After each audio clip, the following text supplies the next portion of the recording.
Movassagh from IBM, and he's titled a new class of exactly solvable quantum spin chains. Thank you so much, Vladimir. So I thank the organizer, Simon Center, especially Vladimir for inviting me. It's been great so far. So this is my goal today is to tell you about a recent activity about a class of exactly solvable models that started in 2012, but the most recent paper is 2015. And by the end, if there is time, I'll tell you about some results that will be posted this week. So they're very fresh. So my goal is to describe a very specific model, but I was told I should give some background. So apparently we have some high school students here even. To give context for the talk, people are mostly physicists and mathematical physicists, but I'll try to cover the background so you see the motivation for the talk, okay? So I come from the background of quantum information theory and the interface of quantum information and condensed matter physics, and I work on, mathematical physics of it for the most parts. So let me tell you about quantum computers. So Richard Feynman in 1981 and published in 1982 proposed quantum computers. He understood that simulating physics, and by physics he means quantum physics, is very difficult on a computer. As you know, it's people simulate galaxies on computers and they show you movies of it. So it seems like we have very little problem computing and simulating classical many-body systems. But when quantum mechanical interactions are at play, the number of parameters you need grow exponentially with the number of particles involved, and it becomes really daunting to do that on a normal computer, okay? To even specify the state. So the classical, F equals ma, right? If you integrate it twice, you can get x as a function of t, right? Because F equals mx double dot if you've had calculus. So you need two initial conditions. So you have 3 space per particle, 3 velocities per particle. That's 6 per particle total. So the number of parameters you need are 6 times n, where n is the number of particles that you're interested in, okay? But quantum mechanically, it's going to be exponential in n. So it'll be something like 2 to the n. And they won't be real parameters, they'll usually be complex parameters. So it's doubly exponential, it's 2 to the 2 to the n. So that's why quantum many-body systems are very difficult to simulate. So although galactic dynamics, etc., are easy to simulate, but if we could push the simulation of quantum many-body systems, it would be tremendously helpful because we could understand high-temperature superconductivity better, things that are intrinsically quantum. Maybe quantum chemistry, quantum phases of matter, we could do larger simulations. All right? So quantum computer would be great, but we don't have a big full-scale quantum computer yet that we can utilize. And when we have a quantum computer, that factorizes 21 to 3 times 7, probabilistically. All right? So that's not very impressive. They're coming, but slowly, yet surely. So one thing that has a lot to do with the difficulty of simulation is entanglement. Now I have to tell you what entanglement is. Unlike classical many-body systems where the state of a system at any given time is a point in the phase space, 6n dimensional phase space, the same 6n parameters I just told you about. A point specifies everybody at a given time. Quantum many-body systems, the state is not a point in the classical, in that phase space anymore. It's radically different. It's entirely a different new object. It's actually a vector in an exponentially large space. And that vector is usually shown in this funny notation. It's a Dirac notation. And entanglement means, so if a ground state, we're usually interested in the ground state of things. I'll get to that. But the state of a joint system, A and B, is entangled if it cannot be written as a tensor product. Now, you don't know what a tensor product is. But if it cannot be written as a tensor product of A times tensor product of a state that lives only on A and a state that only lives on B. I'll tell you about tensor products later, okay? I can't do all of that. Otherwise, I'll not finish. It's another way of taking the product between vectors. You have dot product, cross product, and there's tensor product. So if you cannot do that, we say the state is entangled, but how do you quantify it? Just because you can't do that, how do you quantify such a thing? First of all, experimentally, entanglement is not some mathematical construct anymore. It's experimentally been tested many times. And the way they do these experiments is that you bring 2 photons, or let's put it in spin language. You bring 2 spins together, you get them to interact, you put them in an entangled state, take him to very distant places, do a standard Bell test. These are some games you can play. And to interpret the statistics, you have two possibilities. So for example, you see that there's some game that you win with 86% probability, and classically you can only do it with 75% probability. If you do it many, many times, you see that the statistics is closer to 86. You have two ways to interpret your data. One is that there was a pre-established quantum entanglement, these quantum correlations, before you took them apart. Second is that when you played these games, actually some signal went from the spin to the other. But if you take the second option, you will realize that that signal in the best reference frame would have to go at least 2 or 3 times the speed of light. But that's not okay because of Einstein, right? We can't go faster than light. So we conclude that there was no signal sent, therefore there was a pre-established quantum entanglement. Okay? Now I have to tell you how to quantify entanglement. It's true that the inequality gives you entanglement, but how do you quantify it? There's a theorem in linear algebra called singular value decomposition. Any vector can be written as an expansion of vectors that only, so I have the same picture in mind, the rectangle, remember? These are an orthonormal basis on A, an orthonormal basis on B, and these are an expansion coefficient. So this is in the Hilbert place. Tensor product to Hilbert space. Yeah, that's right. That's right. It's the tensor product of Hilbert. So one is the basis, orthonormal basis in one space, Yes. another is in another space. Exactly, yeah. This lives on the Hilbert space of A. This lives on the Hilbert space of B. Their tensor product lives in the joint Hilbert space. These are the expansion coefficients. The state is normalized. Therefore, lambda sub alpha squares sum to 1. Now, It's a finite dimension. I'm working with finite dimensional Hilbert spaces, discrete, because I'm interested in spin systems. Now, yeah, so note that if chi is 1, the sum goes away, we have a tensor product of two states. So that's the unentangled case, right? Where you can write the state as a tensor product of a state that lives on A, tensor state that lives on B. But as chi becomes larger than 1, the states are entangled. So how large chi is a measure of entanglement. Now that's not the only measure or the best measure, so I'll have to tell you a little bit more. So recall from information theory that entropy is minus p log p summed over. It just is. Shannon told us this. And I just told you that lambda sub alpha is because of the normality of the state sum to 1. So if I formally identify lambda sub alpha modulo square with a probability and plug it into that equation, I get the von Neumann entropy. Okay? And that's a measure of entanglement. That's the second measure of entanglement. It's a way more robust.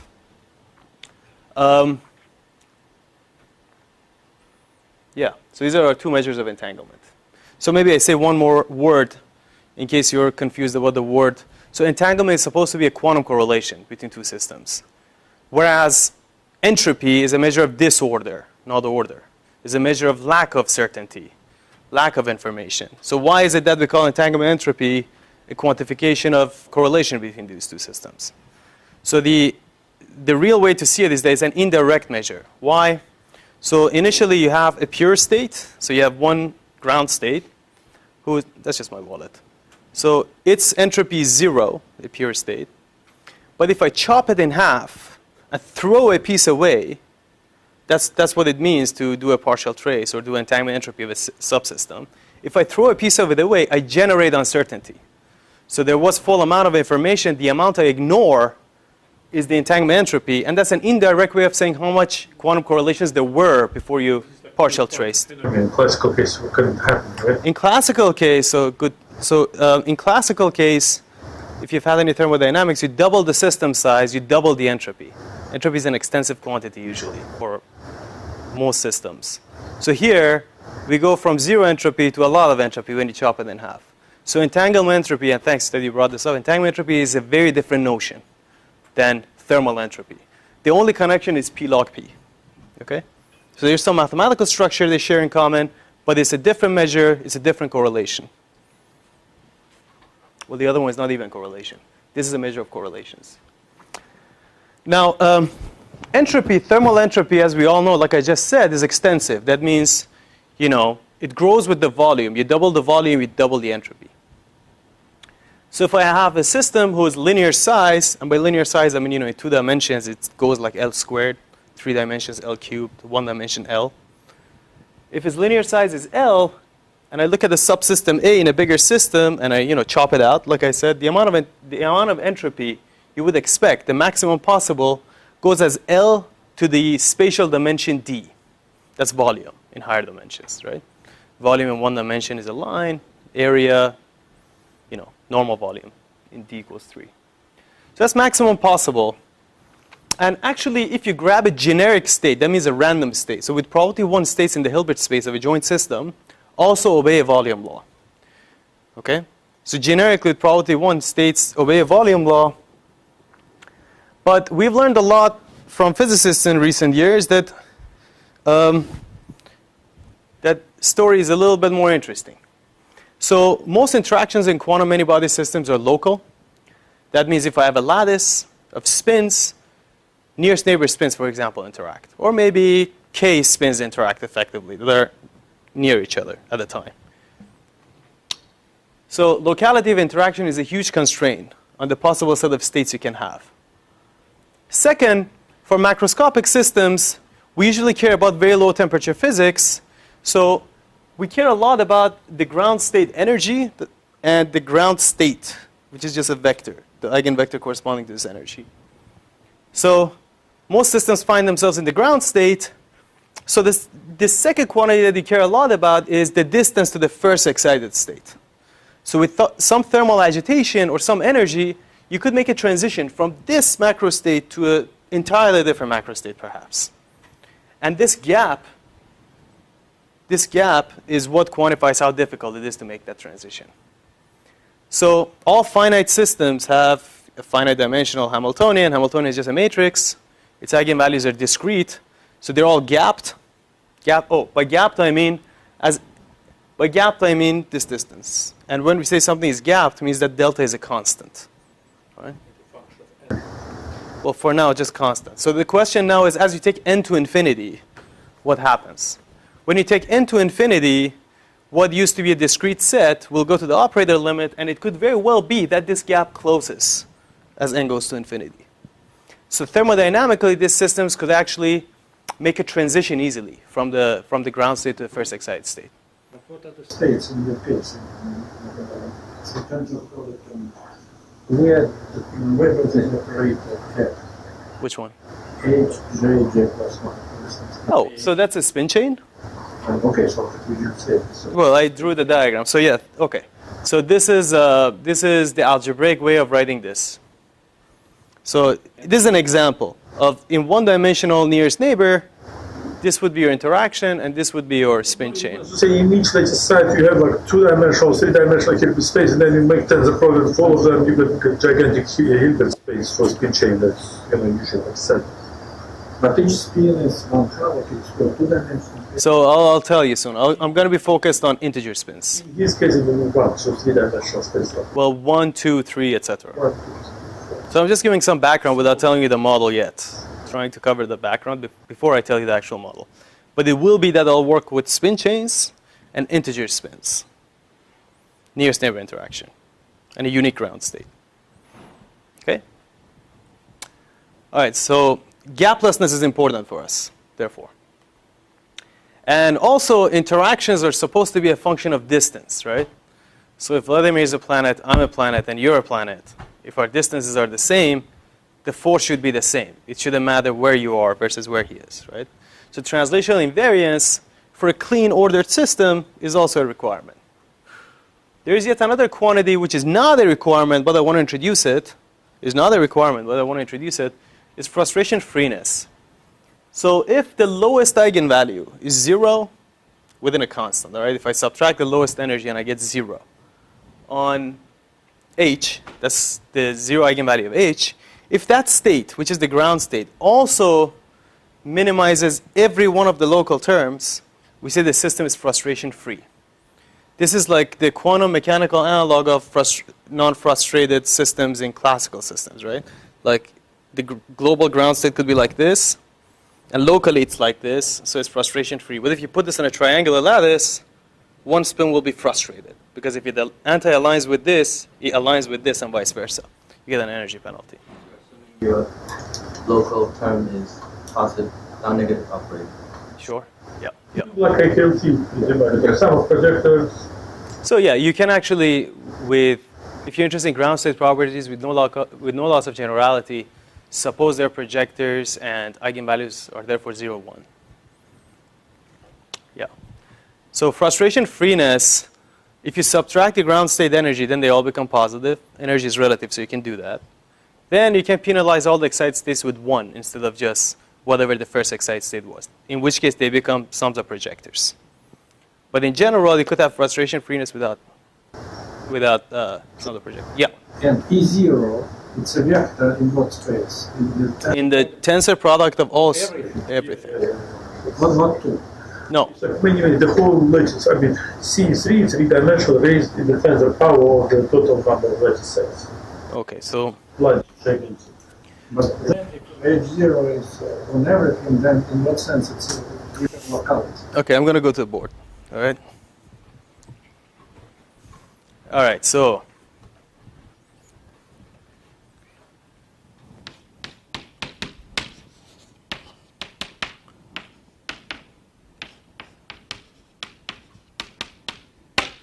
okay.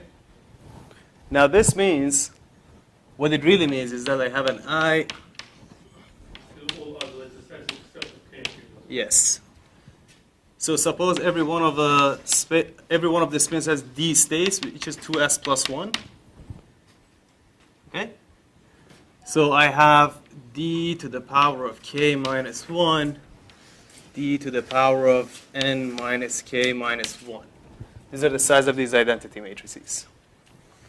And this one is d squared by d squared. Note that the total size is d to the n by d to the n. That's what h is. Okay? Now, what I'm saying is that h E0, if it's the 0 vector, then it's frustration free if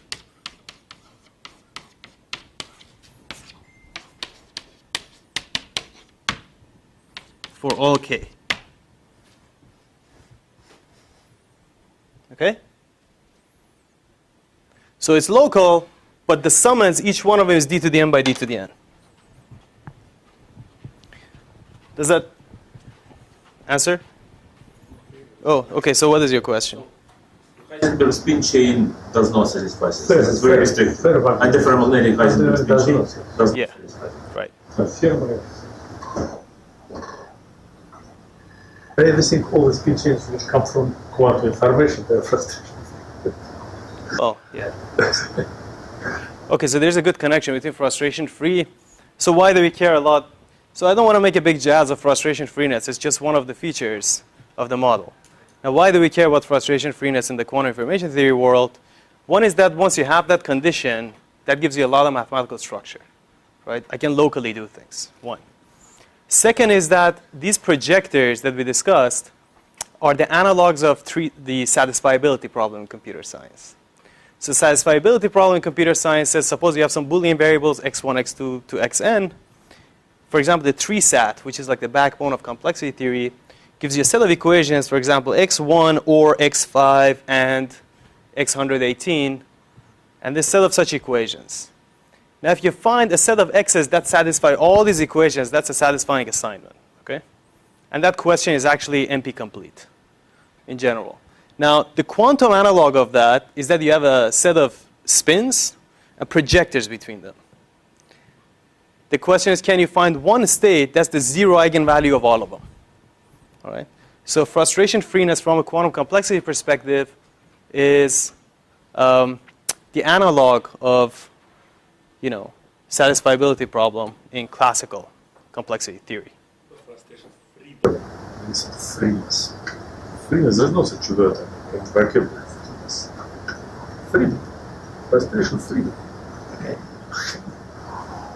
So maybe next we'll have a revolutionary The tyranny of spins. So under these constraints, so such a ground state is a ground state of a local system. It's a ground state. Forget frustration freeness. That's just a bonus. So we've been learning from physicists in the last 20, 25 years that the entropy will not follow a volume law. If you look at a subsystem inside a bigger system, the expectation is not that we've learned that the amount of quantum correlations you can have for gapped systems especially, these are systems that have a constant gap as n goes to infinity, will not go as L to the D, but it'll go as L to the D minus 1. Now, the name comes from black hole physics, so people call it an area law, but it should really be called a boundary law. Okay, fine, but it's an area law. Everybody says area law. If you want to Google it, Google area law. And for gapless systems, especially critical systems in 1 + 1 dimension, thanks to the good works of Wilczek and colleagues, then Korapin, and later was Vidal, Kitaev, and then very recently Cardy and others.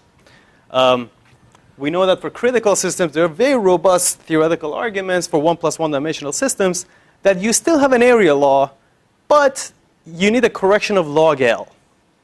So in 1 dimension, the amount of entropy is not a constant, but it's a logarithm, which is logarithms are exponentially smaller than linear. Right? Just again, exponent is exponentially larger than linear. So there is a little bit of entanglement you have for 1D systems. Now I'd like to emphasize one thing. This claim, this whole area law business, is mostly based on intuitive ideas and robust physical arguments. It's only been mathematically proved for 1-dimensional local gapped systems with a unique ground state. Only. There is no proof of area law otherwise. And that's, this citation. Hastings. But people have been, publishing maybe thousands of papers that under, the constraints I told you about area laws hold. And this is actually, a really good claim because it's the easiness of 1-dimensional systems means a little bit of entanglement entropy underpins, much of the development, like density matrix normalization group, DMRG, or matrix product states, which are the natural representation of them. And they work. They work. You use them in linear chains, polymers, etc., and you can calculate their properties, compare with experiment, and publish in Nature and Science. So they work, right? Experimentalists are happy, theorists are happy. So let me summarize. So the real requirements are unique ground state, local Hamiltonian, translational invariance. These are the physical constraints. It's easy to violate an area law if you relax these. If you get one really big Hamiltonian that's random, well, its eigenvectors are generic. It'll violate the area law. If you have a very contrived set of interactions, you can make a very entangled ground state. But under these assumptions that you have a unique ground state, a local Hamiltonian, and translational invariance, people believe that the area law arguments should hold. And actually in 2012, that's the first result, we could come up with an exactly solvable model. It's a spin 1 chain. And that spin 1 chain satisfies all these requirements and gives you a log L, and it's gapless. It's great, it's a new exactly solvable model. But the amount of entanglement entropy is just like what Korapin and others said. You get log L. Okay? But it's nice. It's a nice result. But today I'm here to tell you that this claim is actually false. In 2015, 14-15, we showed that under the very same set of constraints, you can get square root of L. And from now on, instead of L, I'm going to say N, the number of spins, because I'm going to work on a line. You get square root, which is exponentially more amount of entanglement in the ground state of quantum many-body systems that I'll describe to you now. Okay? So it serves as a counterexample to the area law. It's a joint work with Peter Shore here. What's the W, Peter Shore? Willinson, I think. Willinson. I am not sure. Okay, never mind. Yeah, I should know. He was my advisor. I should know. You got me. I don't know. Okay, sorry. We'll discuss this. You can Google it or something. I don't know. All right. So standard answer is that let me get back to you on that. All right. All right. So that'll serve as a counterexample, and actually it's going to work for all spins, for all systems with spin state, integer spin states, s equals 2, 3, 4, etc. So there's a countably infinite number of counterexamples to the area law. And s needs to be at least 2. So this was my goal, to give you some background. Now I want to describe a very specific model to you. Spin, because Spin. also S. Yeah, I mean spin s, little s. Yeah. H was taken. You see, like in information theory, you use H for entropy. But H is the Hamiltonian for us. What's it to say this word? Huh? Planck constant. Oh yeah, that's a little h. Yeah, you see, it's all over a little bit. That's h. Okay, it's smaller, yes. Yeah. Maybe I say spin from now on instead of. Correct me if I don't. Yeah. Spin, integer spin chains. Okay, so this is. So I want to start the talk. This was the background. So the way I'm going to do this is a little bit backward for physicists. For computer scientists, maybe it's okay. For mathematicians, it doesn't matter. But it's backwards in the sense that first I give you the ground state. This is not entirely new in physics. Laughlin did it too, right? First gives you a state, and people went and found the Hamiltonian. So first I give you a state. I prove all sorts of things about it, all the things I want, and with the promise that I will give you a Hamiltonian, whose ground state is this state and is unique. So the state is a vector in this large dimensional space, which is 3 raised to the power 2n, which is total x of x, correct? Yeah. So I'm going to have a spin chain that's 2n in size.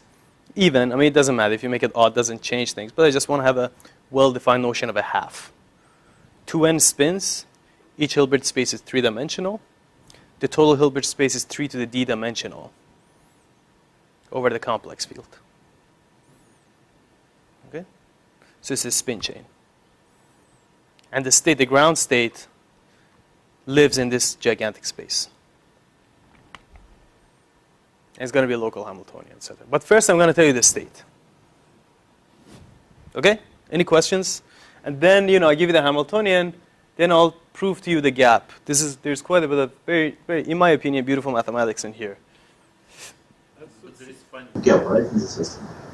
It's gapless.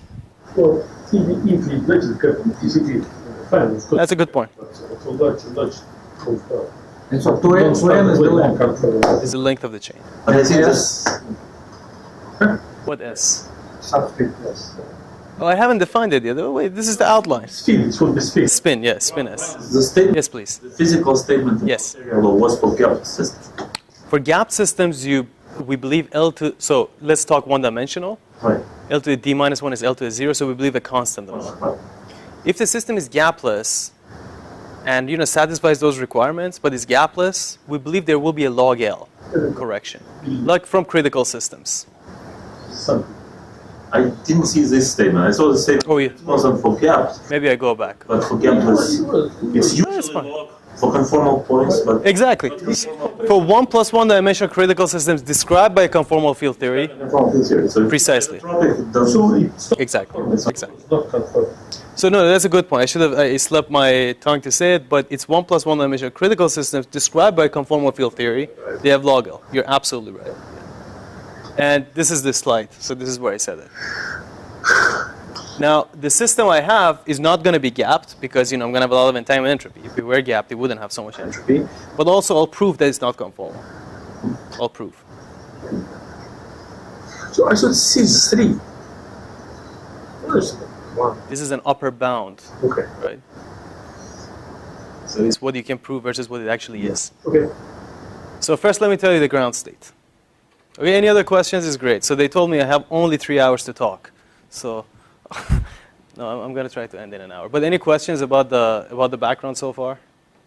All right, so and on the right-hand side, I'll tell you the main mathematical tools used to do it. So the ground state is going to have connections with random walks, Motzkin space, Motzkin states, Motzkin walks. There's going to be some information theory, then a lot of asymptotic analysis. Okay, so I have a spin 1 chain. There are 3 internal states, right? Plus, 0, minus. But I find it much more convenient to label them as a step up, a flat step, and a step down. It's just a labeling of the spin states for s equals 1. Yes, sir. So just for credit students, Motzkin can be found in Wikipedia with Motzkin numbers, and this is more or less random walk in the upper half plane I and will- walk consist out of these things. Yeah, I will say it, yeah. Translating the language of the normal spin change to this random walk of Motzkin, so that's the reason of these notations. Yeah, no, it's fine, yeah. No, it's good. I will describe the Motzkin walks in a second. So if s equals 1, that's all we have. If s equals 2, we have 5 states, right? And we label them just like before. And in case somebody's colorblind, this is red, this is blue. Okay, so we have 2 types of steps up, red and blue, and down steps red and blue. Okay? And the flat step, and etc. If s equals 3, then you have 3 colors. 4 colors. 5 colors. So let me give you an example. So first, before I tell you what the full ground state is, let me tell you what a Motzkin walk is. A Motzkin walk, I'm taking s equals 1 for now, is any walk that starts from 0 height, ends at 0 height, never goes below 0, and is made up of 3 types of steps. Can I add that you implicitly imply there is square lattice here? Square lattice? Yeah, because the vertex of the walk is of vertices of square lattice, right? This walk, For the walk, you mean? yeah. The walk happens, happens on a square. So it's kind of Grid. important background information. Sure. Okay. So every step is 45 degrees up or 45 degrees down. Yeah. Except the horizontal. Horizontal is 0 degrees. So so it starts from 0, ends at 0, never goes below 0, and is made up of 3 types of steps: up, down, and flat. Okay? And that's a Motzkin walk. And part of the reason there's a lot of quantum correlation in the ground state is that you take some step ups that do not get balanced till much later. So the right-hand part of the chain knows something about the left-hand side. Okay? So I'm being a little vague now. I'll make it. So I'm saying, this step is uniquely balanced by this. So there is some correlation in these walks, as you can see. The left-hand side of the chain, right-hand side of the chain. And so the height in the middle is important. It's a quantification of the amount of mutual information between the 2 halves. And if s is bigger than 1, in this case 2, well, same story, except that red balances red and blue balances blue only. Okay? Same story. But now you have colors and ordering matters. You take a step up that's blue, you have to take the step down with blue. You cannot change the order of these 2. Because red balances red, then blue balances blue. So the ground state is going to be, ready? So the ground state is the uniform superposition of all Motzkin walks. So the ground state of my Hamiltonian will be a uniform superposition, the uniform superposition of all Motzkin walks. Examples. If I have 2n equals 2, I have just 2 spins. 2 spins. The ground state is going to be only flat, flat, and up, down. Those are all balanced walks. Which is also the spin of 0, 0, plus 1, minus 1. Exactly. Is correct? Yeah. Thank you. So Exactly. And then if 2n equals 4, so I have 2 spins and 2 spins, well, these are all possible ones. You can check that these are all possible balanced Motzkin walks. There's 9 of them. Therefore, the normalization. Now, if s is bigger than 1, so s is 2, well, you can have flat, flat, you can have an up-down that's blue, or you can have an up-down that's red. Okay, so again, all uniform superpositions. I could do the same here, but then I would need a lot of space, right? So I'm going to skip it. You can just color these, right? Yeah. No, please. Make several steps back. I have a problem with one of the previous transparencies. When you define these Slides. Up and down. Slides. Sure. A little bit further back. Further back on the first. What do you do it here? In the right. So the red up is z equal to plus 2, but No. down is z No. minus 1. Nope. The up, this was intentional. They're both 45 degrees. So the up red does not balance 2 blues. The up red doesn't balance the blues. So this is not a typo. This is up red is z equal to plus 2 and down red is z minus 1. That's what you're saying? That's So what you meant? no. This is the thing. This labeling does not correspond to 2, 1, 0, minus 1, minus 2 anymore. It does not? It does not. So it's like 2, Because- 1, 0, 1, minus 1 is not... Because that would imply that this gets balanced by 2 of these. Which is, And it doesn't. okay. Okay. So that's actually a good question. To write the Hamiltonian for S bigger than 1 in spin representation is tough. Thank you. You're welcome. That's a good fine point that you brought up. Okay, so these are the ground states. I have the state now. I can calculate everything about it before I tell you the Hamiltonian. So I haven't said anything about the interaction. I just told you a state under the promise that it will be a unique ground state of a Hamiltonian. I don't want to discuss boundary conditions just yet. It's too early. I just want to give you a state. It's because you know the result, so you're foreshadowing. I know it too, you know.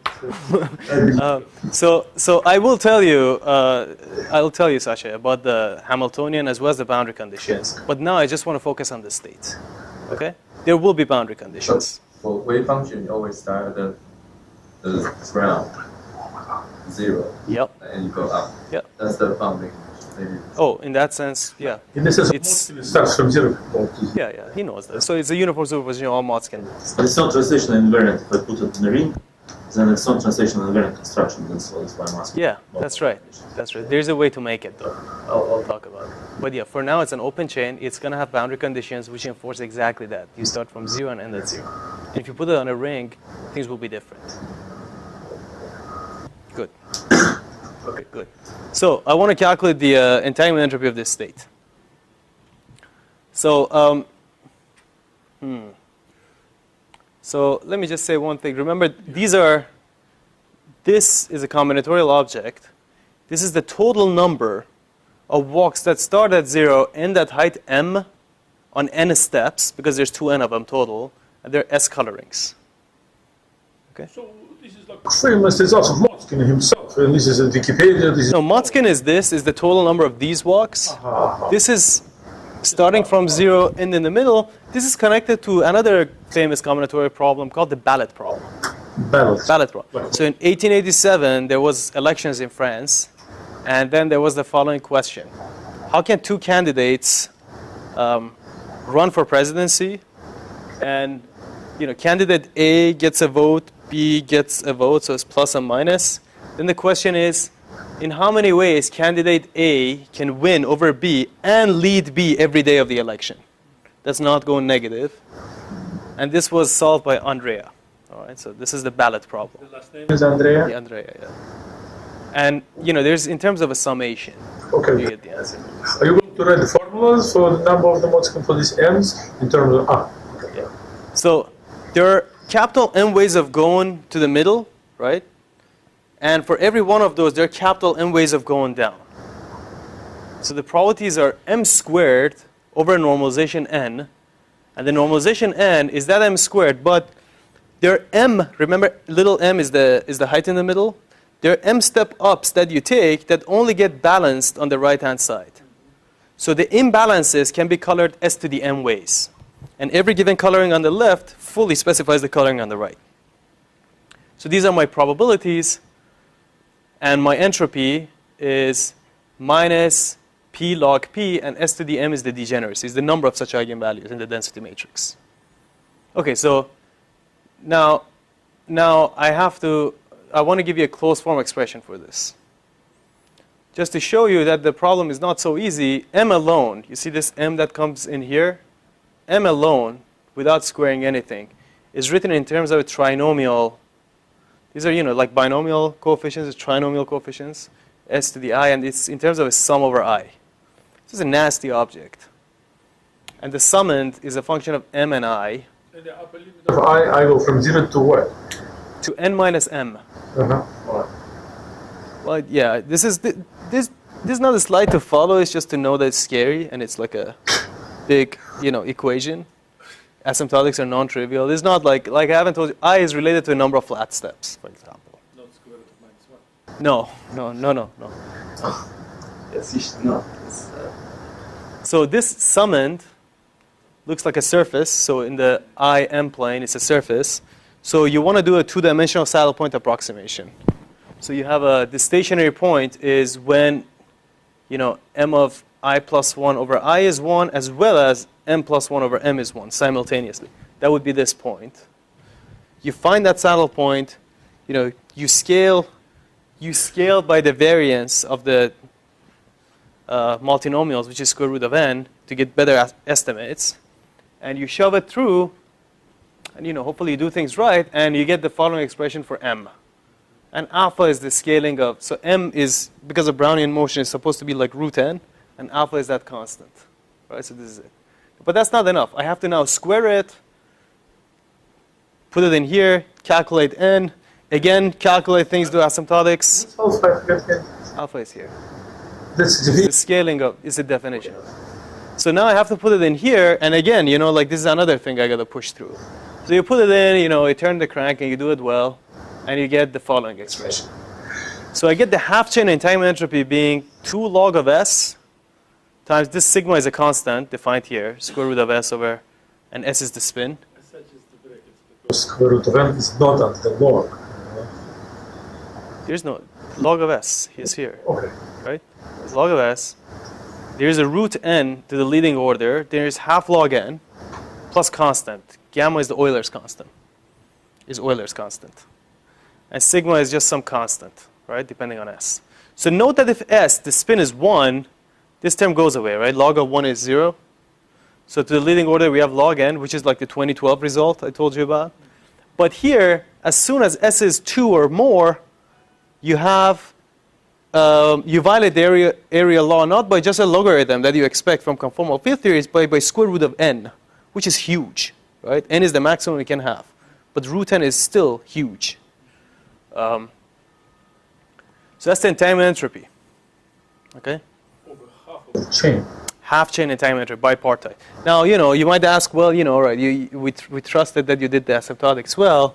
Did you actually do it well? So let me show you now comparison of this plot, this, let's call it theory versus exact sum.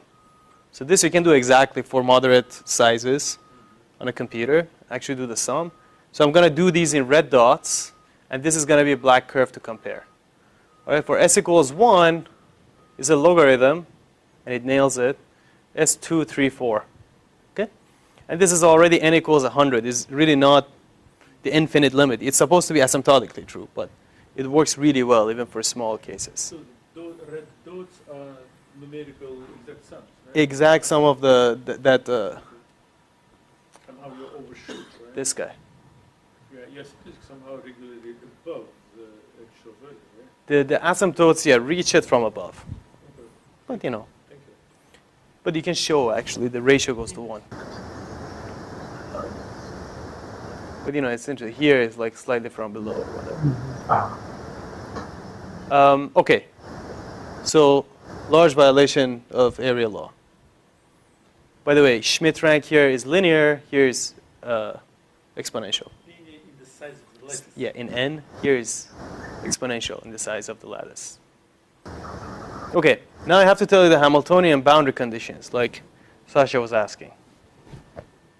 So I told you the ground state, and it violates the area law. Now I have to give you a Hamiltonian that is translation invariant and has this state as its unique ground state.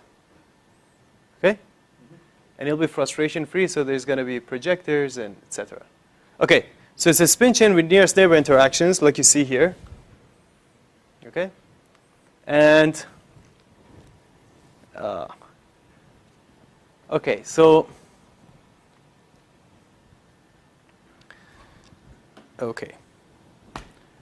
from now on, the interactions are going to do the following intuitively. Before I write it down, I want to tell you what they do. Think of a step up as a particle, step down as an antiparticle, and flat as vacuum. So the top move says that a particle can go through vacuum. It's symmetric. An antiparticle can go through vacuum, symmetric. But when a particle and antiparticle reach each other, they can annihilate. Or if you have flat, you can spontaneously create a particle-antiparticle. This is for the color blue, but same with the red. It seems like you have a question, but maybe not. I would like to make a statement. Oh, please, go ahead. Yeah, if you think it helps, do it. So in braid groups, we have these Rademeister moves, which are very important. But here, if I consider complete set of all Motzkin walks, this will be invariants. I mean, if I take one Motzkin walk, do this replacement, then Motzkin walk will go into another Motzkin walk. So the whole set of all Motzkin walks is invariant of these local moves. This is like super duper important. three moves. Yeah, yeah. That's my comment. No, that's a good comment. So let's take S equals 1 where everybody is black. Then under the local moves, these local moves, any Motzkin walk, just so I'm repeating what you said, any Motzkin walk under these local moves can be turned into all flats. So, you know, if I have this, for example, I shove this through, I get this, I annihilate, I get 3 flats. So I can shove things around and have them annihilate and go all the way to all zeros, right? So that's an equivalence class, mathematically speaking. That means they're all related. Of all Motzkin walks. And a uniform superposition means you take a uniform superposition of all members of this equivalence class. Now, a walk that starts at an arbitrarily height and ends at another arbitrarily height, the uniform superposition of all those is another equivalent class, but it's not our ground state. Under these moves alone, these other equivalent classes are also ground states. And that's why we'll need boundary projectors to select out the Motzkin walk. I'll say that more in a second. So we want projectors that implement these moves. And these are the projectors. Why do they implement these moves? Because this is a projection onto the antisymmetric space of these, which means the symmetric space gives you 0 eigenvalue, low energy, and the antisymmetric space gives you an eigenvalue 1. So in the quantum information language, it penalizes imbalances, right? It favors Motzkin walks. So, and to make sure that a step up of a given color does not match a step down of a different color, we put these terms, where again, this is a red, this is a blue. So this penalizes a mismatch, right? So red only balances red and blue balances blue. If S equals 1, this term is not there because you don't need it anymore. But if you have many colors, then You have more of those. But And choose 2. yes. And choose 2. Yes. So if S is 1 now, the easy case, so this is your local Hamiltonian. These are brackets, and these are the definition. Okay? So the ground state is the 0 eigenvalue of these as well. And under this alone, you have degeneracies. But theoretically, I could have defined the Hamiltonian multiplying each of 3 terms by some positive real coefficient. Yeah. 5, 10, square Right. 3, I can do that. You can multiply it by any positive number, and it will leave the ground state invariant. It'll affect the gap. Yes, sir. But there is a robustness with respect to such perturbations, robustness of ground state. Okay, thank you. Yes, very true. So frustration freeness has certain advantages. One of it is exactly this, that there's a certain level of robustness against deforming the Hamiltonian. Other questions? Great. So we have degeneracies for an open chain. So let me just explain this to you. And then a ring, like Sasha asked. For the open chain, you can start from any height and end at any height. There is, n possibility, 2n possibilities, n to minus n, 2n plus 1 possibility. You just do the arithmetic sum. You get this quadratic to the leading order. All right? For a ring, however, when you close it, so for example, the following is also a ground state because you can close it the other way around. So what matters is the net imbalance. Just the total number of excess lefts, step downs or step ups that you have. Or you can, like this, for example, will match on the ring. So there, the ground state is linear in it, but still degenerate. And when you allow coloring, then, well, what used to be polynomials now becomes exponential. The degeneracy becomes exponential. So how do we lift the degeneracy? There are 2 ways to lift the degeneracy. One is more attractive. The other is less attractive, but also works. The more attractive way is to add boundary conditions. The less attractive way is to add a constant external field, which if we have time towards the end, I'll tell you about. Okay? So what you do is, remember the equivalent classes? The Motzkin state is the only one where it never starts with a step down. It always starts flat or up, right? And always ends down or flat. It never starts with a step down because that'll be negative, and it'll never end with a step up because that would not be balanced. So you penalize by adding projectors in the very first side and the last side that penalize exactly those forbidden steps. And out of those equivalent classes, this will select out the uniform superposition of Motzkin walks as the only ground state, where there used to be a degeneracy. All those other ones were also ground states, but now only this one has zero energy. Everybody else gets a penalty. Yes? Dots means other colors? Huh? Dots? Yeah. Yeah, that's right. Thank you. Yeah. So if there's more than one color, But all of them are in the same first lattice side, correct? all on the first lattice side, And the other dots are all in the same 2n lattice side. last lattice side. Last, thank you. Precisely. Thank you. Any questions? Any other questions? Very good. Very good. Super duper. According to you, so it makes me happy. So the Vladimir likes boundary conditions, so, which is good. Because some people come up to us and say, well, can you make it really translation invariant on a ring? Answer is yes, but later. Now I've given you the ground state and I've given you the Hamiltonian. So what do we know about the gap of the Hamiltonian, for example? Why is it not conformal, etc. So the way I'm gonna prove the gap is using what apparently so Pasha Ettinghoff told me there is a Russian theorem called the two policemen and the drunk theorem. Is this true? How many people have heard of the two policemen and the drunk theorem? How many people have heard of it? Yeah, it's very famous too. You have, okay.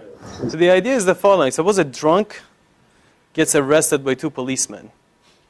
Right? So one policeman handcuffs the drunk to his right hand. The other one handcuffs the drunk to his left hand. Then the statement is that if both policemen make it to the police station, the drunk must have made it to the police station. Okay. Because it was in between them. So that's the idea of giving an upper bound and a lower bound. Right? So if we can show that the upper bound is 1 over n to a constant of the gap, and the lower bound is 1 over n to a constant, well, the gap must be 1 over n to a constant, or it closes slowly, polynomially slow. And to get a good upper bound and a good lower bound is the content. The upper bound we'll get is 1 over n squared, and we actually worked hard to get this upper bound to rule out conformal field theories as possible.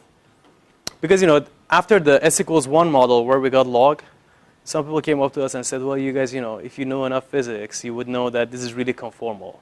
If you understood things, if you understood what you were doing, you would realize it's really conformal. But we knew it was not the case, but we didn't know what to say. But at some point, I realized that all you have to show, so for conformal field theory, you need scale invariance, linearity of dispersion relation. So the gap necessarily should go as 1 over the system size in relativistic conformal field theories, like conformal field theories that sensible people consider. So 1 over n. So if we give an upper bound that is 1 over n squared, it cannot be conformal, right? Because it has to be below that, right? That's why we worked hard to give the upper bound I'm going to tell you about now. So to get an upper bound, all you need is any state phi. Any state phi. This slide is general. Any state phi can be written as an expansion of the eigenstates of the Hamiltonian. This is the ground state Motzkin space. So I'm taking S equals 1 from now on because it works either way. These are the excited states. If you enforce that the overlap of this state with the ground state is small, so less than some constant, half, then phi h phi, here I haven't done anything, I just plugged in this. Here, this is bigger than or equal to this because I changed all i's to 1, which is the smallest excited state. So this stays below this. But now this is 1. I can bring it outside the summation. And this sum, by this condition, will give me the half. So the gap is upper bounded by phi h phi times 2. But phi h phi is enough because we want independent quantities. But now the question is, what phi should I pick? Because I have to show I need a phi h phi that gives me 1 over n squared. What phi should I pick? So remember, the ground state is a uniform superposition of all Motzkin walks. The phi we pick and works is the same, except that we multiply every one of the Motzkin walks by e to the minus 2 square root of minus 1, that's I here, times the area under the Motzkin walk. Okay? So you add a phase to every one of the summons, and the phase depends on the area under the Motzkin walk. And I haven't told you what theta is. I will. The label For the Motzkin walk. Yeah. So this is the ground state. This is phi. Now, so I haven't done it. This is phi, right? I actually put in the normalization. This is the total number of Motzkin walks. And the overlap condition that I told you about is just this, because I multiply this by MP from left. The curly brackets means nothing, right? It just means the whole thing is in the exponent. It means nothing. Yeah. And now, if you take n to infinity, this is how summations work. I mean, that's how integrals work. You get same thing, e to the 2 pi I theta times x times the probability density of areas under Motzkin walks. Right? I mean, that's just how you do it, right? This is the measure. Fax is the probability density of areas, and x becomes your area variable. Let's call that f sub a of theta. Now, if this is a probability density, first of all, do you guys recognize this formula? Well, I don't know the formula for f. No, but suppose f is some function. Smooth, bounded. Smooth, bounded. Fourier. It's a Fourier transform, right? It's a Fourier transform. So so this is a characteristic function. Right? Fourier transform of a probability density. So if theta is 0, what do you expect this will be?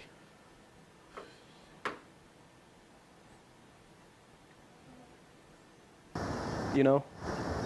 1. Thank you. Someone in the back was smiling, so I actually knew it's 1. Now if theta is very, very large, what will it be? What is it? 0. So Fa is the area under the area function. So as n goes to infinity, these walks by universality results, these walks, okay, so random walks become, so it becomes a Wiener process, and then as n goes to infinity, instead of Brownian motion, you make a Brownian excursion. Because this is just like a Brownian motion, so they converge to Brownian motions, but they are constrained to be on the upper half plane and end at 0. Those are called excursions. If I didn't force them go to 0, they'd be Brownian motion. Okay? And it would have root n at the end. But they go back down to 0 and they stay they stay on the upper half plane. They're excursions. And their probability density converges to the area of the area function. And okay, fine. It can be written in terms of some complicated formula. U is a confluent hypergeometric function of 3 arguments. Huh? A small. What's a small sub g? A sub g. I mean, here yeah, what? are the zeros of the area function. So there's nothing to follow here. Just that this probability distribution exists from a textbook. And U is the confluent hypergeometric function with 3 arguments, where VJs are obtained from these zeros. And you plotted them mathematically. This I did is pretty easy. So that's how it looks like. And this is the Fourier transform. And at theta equals 0 is 1. At theta gets large, goes to 0, like promised. Now I haven't told you what theta is. The theta you need to pick to get 1 over n squared is the standard deviation here. That gives you the maximum cancellation. That's the upper bound. So, all right. What? Gap. I mean, where I can see from here, how I can see So, 1? Yeah, so here I told you I need to give you a phi that gives me 1 over n squared. I just described the phi to you. Okay. So to actually get 1 over n squared, you really have to turn the crank. You do it, basically.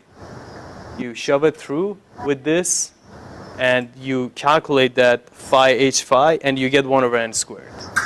But that's just tedious work. It's a couple of pages of algebra you can see in the 20. So you give and over the public lecture and then technical lecture, how long? So I can talk till the morning, but the question is, you guys, how long do you want to listen? But maybe you should make a summary, a wrap up public part. I can do that. And then go into the. Sounds great. Yeah. And then there's those open, so everybody who's busy can go away. Sounds good to me. Just within 5 minutes, just wrap up the first public pedagogical part and proceed to check. Okay, so there we go. No.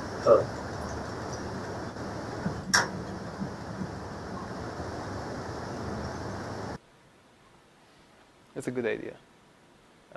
Okay, so I gave you a ground state. It's a unique ground state of a local Hamiltonian that's translationally invariant, happens to be frustration-free. I mean, this n. For large n, number of modes can work. What is it, like exponential increase? Or Sure. Yeah. Exponential increase? Yes. Okay, so Yes. So, and I gave you a local Hamiltonian that has this as a unique ground state. And I gave you the upper bound, but there's also a lower bound. So the gap, delta, will be 1 over n to a constant, where that constant is at least 2. You saw up to here. The lower bound is the, perhaps, technically get toughest part. But also the nicest part, maybe. There's lots of... No C? Do you know C? 3. Numerically 3. Spin 1 Spin 1, of for all of them, we believe. Definitely for 1. For all of them, we believe it's 3. So, It's a dynamical do exponent. you know anything about the spectrum of excitations? Very little. Very little. It's like a KLC. It should be like epsilon tilde of T to some power between 2 and 3. Yeah, that's right. But we know very little about it. I mean, I know which states there are, but to actually give you dispersion relation, it looks quadratic, but more work needs to be done. So, yeah. Okay. So, and the lower bound also has very interesting mathematical physics, which maybe I'll describe in the non-public part. And then there are some recent results on correlation function calculation, bipartite and block entanglement entropy that I'll be happy to discuss on the board after. Also, correlations are very much non-conformal. So, your evaluation of correlation The recent one. show that it's not conformal at all. All right, so maybe So that's 1 hour. finish first hour to start the lecture, so everybody who fed up can leave, but you continue more technical. Okay? Yeah, I really don't get offended if you need to go. Promise to say hi. Please continue. Yeah. Okay, so let me tell you about the lower bound. But we continue. Please. Hamiltonian unique? No. Remember, I multiply each projector can be multiplied by positive coefficient. Scale vectors. Is it? But it's not general scale. You can really say there's 3 projectors, each of them can be multiplied So by positive. any Not general scale. Can you propose another Hamiltonian? He will introduce bulk magnetic field. He has another formulation. Forget about boundary. Forget about that. Take the bulk and then the Zeeman magnetic field. The question is this a property of the Hilbert space by itself, no, it's or this Hamiltonian gives playing a role? no. The Hamiltonian is playing the whole role of having this as the ground state. I mean, this is the ground state of this Hamiltonian. Is not in Hilbert space. If you grab a random state, you don't get an area law even. Well, look, in the KLC, we know the ground state, right? But the Hamiltonian is not much choice. You can multiply this by coefficient, but it's still projector. I mean, I don't know any other Hamiltonian which has exactly the same ground state like in KLC gets. I mean, Hamiltonian has a very well, in my view, but maybe. So, but you can continue no more than 1.5 hours. 1.5 hours From now. from now. Oh, great. Yeah. Sounds good. I'll finish in an hour and a half. It's over, right? So. Yeah. So this ends sooner than I thought, which was next morning. But okay. So to get a lower bound, so some tautology of the gap, I can write my interaction as 2 pieces. Remember, the up can go through vacuum and down can go through vacuum. Bundle those terms and call it H move. And this piece, call it H interaction. Well, for reasons that will become clear very quick. So because up down interact and give you flat and vice versa. As equals 1, yeah. The lower bound works either way. So the S bigger than 1, yeah, needs some work, but the idea is the same. So I'll describe it for S equals 1. Okay. From now, actually, I'm going to be S equals 1. Yeah, Bernard. General question. Please. It would be better at the end of your whole talk, but that's I'm not sure I stayed that long. Go for it. Why is it why do you need these 3 steps? Wouldn't it work just as well with just step up and step down? Well, no, it wouldn't, because I don't see how I would get a unique ground state. We really need these flat steps to shove things through and interact. We don't have a fermionic model. Up-down called dick walk, D-Y-C-K. If you exclude horizontal, then in combinatorial, Yeah, those are the Cadlin or Dick walks. D-Y-C-K. For sure, it's a different walk, but it's... Yeah. You see, this interaction term plays an important role. This going to flat, flat. Yeah. If I don't have it, maybe uniform superposition. Okay. Otherwise, you're okay. Yeah. So the reason I write it like this is because clearly I'm going to use perturbation theory. So let h epsilon be h move. So remember, if epsilon is 1, it's just h as before. But if epsilon is between 0 and 1, the gap of h, actual h, is lower bounded by gap of h epsilon. Because epsilon is some positive constant less than 1, so it weighs down some of the projectors. It's positive interaction, so the gap gets smaller. But that's fine. Now there is a lemma, we call it in quantum information theory Kempeke-Taev-Regev lemma, but it's really just first order degenerate time-independent perturbation theory that says if you know the gap of h move being bigger than or equal to 1 over n to a constant, and you come and define a new interaction. Now I have to tell you what this is. This is a projector onto the ground subspace of h move, h interaction, and this is the Hermitian dagger of h, this projection. It's an isometry, really. I'll tell you more about it. So here's an h effective I define. If I can prove that the gap of h move is 1 over n to a constant, and I can prove that the gap of h effective is 1 over n to a constant, the lemma guarantees that the gap of h epsilon is at least 1 over n to a constant. That's the content of the lemma. But we're lucky because h move, see, h move doesn't care about whether you're a step up or a down. If you identified up and down with 1, you just have the Heisenberg chain with these interactions, and its gap has been exactly calculated. It's 1 minus cosine of a constant over n, which for large n you expand, you get 1 over n squared. So the gap is 1 over n squared for h move. So all I need to do is to prove the gap of h effective. Because then, if I have the gap of h effective, then I'm done. I have this, but this is below this. So that's the logic of the proof. Okay? So what's h effective? It's the Motzkin walk. This is the Dick walk. Bernard, this is so these are just like Motzkin walks without the flat steps. What pi does, can I switch to the board? Is it okay if I switch at times to board? Can you get it? And it's okay? All right. Okay, fine. So,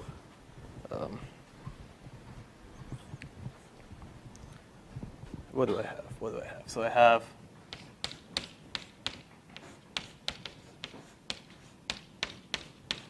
so what pi does is that it grabs a Dick walk. This is a Dick walk, any Dick walk. It spits out a uniform superposition of Motzkin, certain Motzkin walks. So so this is a small size. This could be a Dick walk of size 2. But then this will insert all possible ways of zeros to make it full size, which is d to the n, okay? So it gives you a uniform superposition of, so it embeds it into a bigger space. But you insert horizontals in any space. Yes. How many horizontals? So if your Dick walk is like this, Yeah. and suppose the full chain is this big, it can put these Dick walks anywhere. The rest will be flat. The whole. Yeah. So it'll be a lot of them. It'll be a uniform superposition of all of these. Now, H effective, what did H effective, remember, is the interaction term. It'll look randomly. If it sees a peak, it might replace it with flat, flat. Or if it sees a flat, it might replace it with a peak. So the resulting Motzkin walk here, maybe I can call this Motzkin K. You'll see what I mean. So it says, so this, suppose this dick walk has K of these peaks, K up and downs. This is the corresponding Motzkin walk. So it has the dick walk in it, but rest are zeros. The result of H effective is going to be a Motzkin with K plus minus 1. Because it'll either replace a peak with flat or create a peak from flat. Now, the isometry, the dagger, what it does is that it looks here, strips all the zeros. So there comes out a D of K plus minus 1. Okay? Fair? You can improve, notation instead of interaction. You should call it annihilation piece because But it's also creation. Okay, particle antiparticle annihilated to vacuum. What should I call it? Creation, annihilation? Creation, annihilation. That's longer than interaction. Minimalism, yeah. So why does the first Motzkin have the same K as the dick? Can't I introduce a flat line between? Yeah, so the idea is that you have a dick that's got K. K sub peaks. K, so every up has a down, right? Yeah. So together, so there's 2K non-zero steps. So K is just the number of ups, basically. K is the number of ups. Okay. And there's, of course, implicitly K downs, because it has to be a dick. Okay, then I'm fine. Thanks. Then, yeah, so you get it, right? Yeah. Good. Yeah, it's just the way their Catalan numbers go with C sub K. And people, they know that the size is 2K. Notation. Dick walks. The number of dick walks is counted by the Catalan number. And, you all have heard of Fibonacci numbers, I'm sure, because of popular media. But actually, Catalan numbers have gigantically more utility than Fibonacci numbers come up in nature. But Catalan numbers actually count a lot of distinct combinatorial problems. There's a book that Richard Stanley just recently published. There's, I think, over 300-something distinct combinatorial problems whose solution is Catalan numbers. Just like this. Yeah, it's like northern part of Spain, Catalan. Oh, right. It's a person, actually. It's a person. Yeah. But it's also that region. And apparently it was French, but his last name is Catalan. I don't. All right. So we know what H effective does. So what H effective does is it basically relates a dick walk with a dick walk that's got plus or minus 1 peak, right? So if I organize all the dick walks on a hypergraph, then there are edges between dick walks that only differ with a single peak, right? And H effective is a random walk on this hypergraph. And it's a reversible, so you would believe me, that it's just a reversible Markov process, right? What H effective does is that, you explore the space of these dick walks. Now, the gap of, so the gap of H effective is related to the spectral gap of a Markov chain. To prove the spectral gap of a Markov chain, there are various techniques.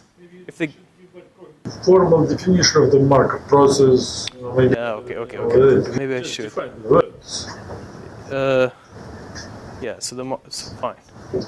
The Markov process is going to be, so my Markov process P is going to be identity minus square root of pi. No, it's a matrix. Is my Markov matrix in indices. This is the stationary distribution.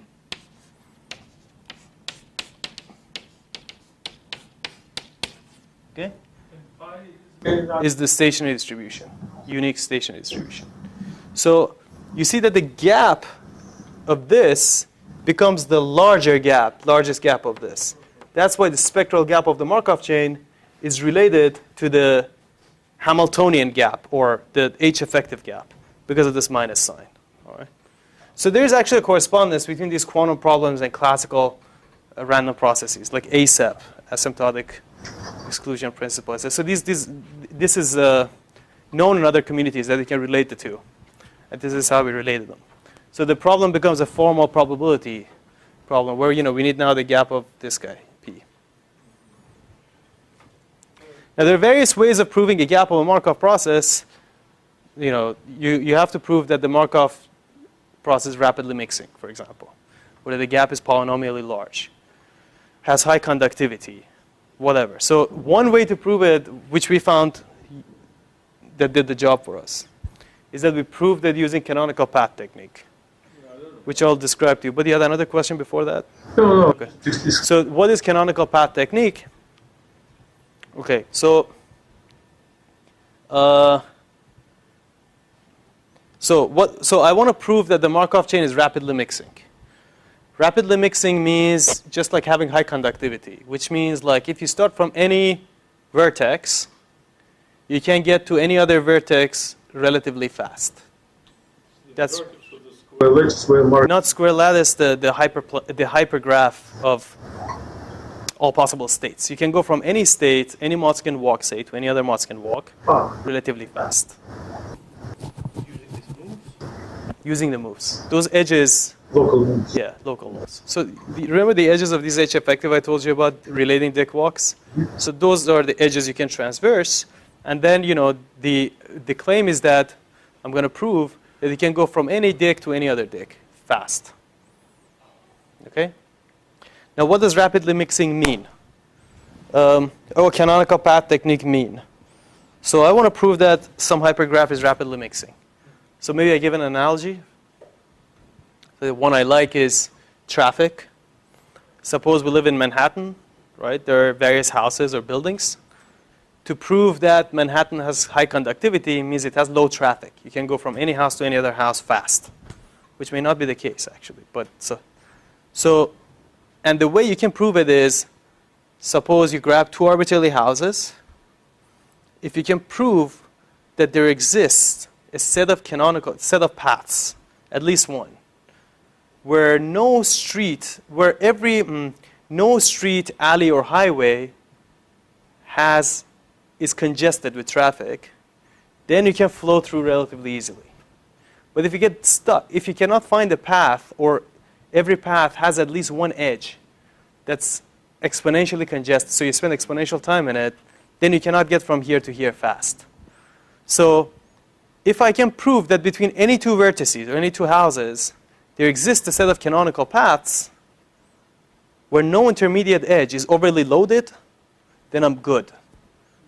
Because this was arbitrarily, any two points can be related in polynomial time. You can go from one to the other. So as a whole, there's high conductivity. Okay? And what do you need to prove that?